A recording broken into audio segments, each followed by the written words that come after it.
తెలంగాణ రాష్ట్ర వ్యాప్తంగా కౌంటింగ్ కు సర్వం సిద్ధం చేసింది ఎలక్షన్ కమిషన్. 119 అసెంబ్లీ నియోజకవర్గాలకు గాను 49 కౌంటింగ్ కేంద్రాలను ఏర్పాటు చేసింది.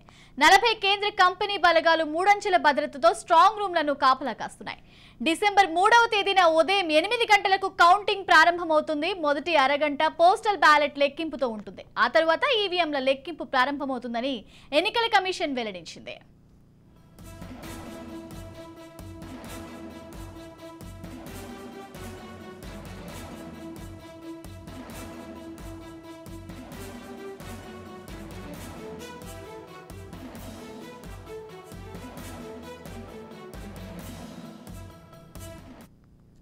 తెలంగాణ వ్యాప్తంగా ఓట్ల లెక్కింపు కోసం ఎన్నికల సంఘం పగడ్బందీగా ఏర్పాట్లు చేసింది. 119 అసెంబ్లీ సెగ్మెంట్లకు గాను మొత్తం 49 ప్రాంతాల్లో ఓట్ల లెక్కింపు కేంద్రాలను ఏర్పాటు చేసింది. హైదరాబాద్ జిల్లా పరిధిలో 13 కౌంటింగ్ కేంద్రాలలో ఓట్ల లెక్కింపు జరగనుంది. స్ట్రాంగ్ రూమ్ల వద్ద పటిష్టమైన బందోబస్తును ఏర్పాటు చేసింది. కేంద్ర రాష్ట్ర బలగాలతో మూడంచెల భద్రతను కల్పించింది. స్ట్రాంగ్ రూమ్స్ లోపల బయట కెమెరాలను అమర్చి ప్రత్యేక నిఘాతో ఉంచింది. స్ట్రాంగ్ రూమ్ లోకి వెళ్లేందుకు ఒకే ఎంట్రీ ఎగ్జిట్ ఉండేలా ఏర్పాటు చేయడంతో పాటు స్ట్రాంగ్ రూమ్ కు డబుల్ లాక్ సిస్టమ్ ఏర్పాటు చేశారు.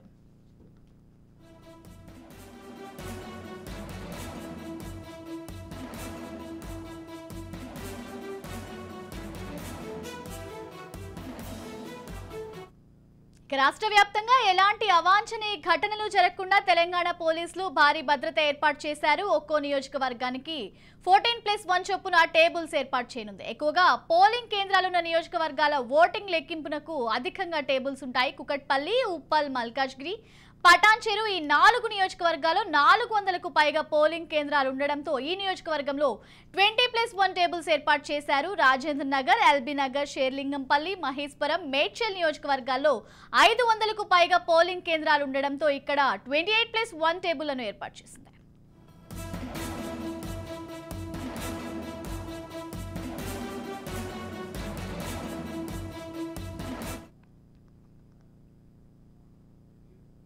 పోస్టల్ బ్యాలెట్స్ కోసం ప్రత్యేక టేబుల్స్ ఉంటాయి. పోస్టల్ బ్యాలెట్ 500 ఓట్లకు ఒక టేబుల్ ఉంటుంది.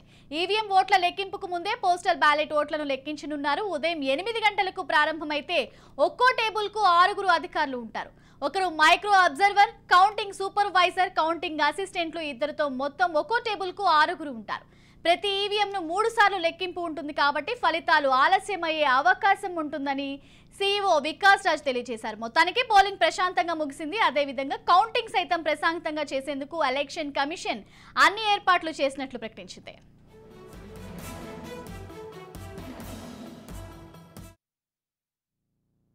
Counting arrangement, as I was saying, every counting center lo 3 cordons of security untundi. So inner layer will be there of the central security forces. Tarvata second layer lo state armed reserve will be there, and outer level lo state police force will be there basically to control the traffic so that it does not come near it.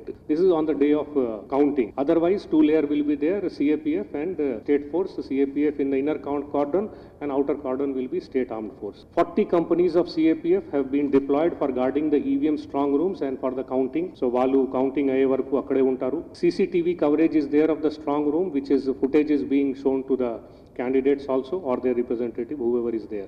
Counting arrangements ki vaste total counting tables manaku 1766 counting tables untai.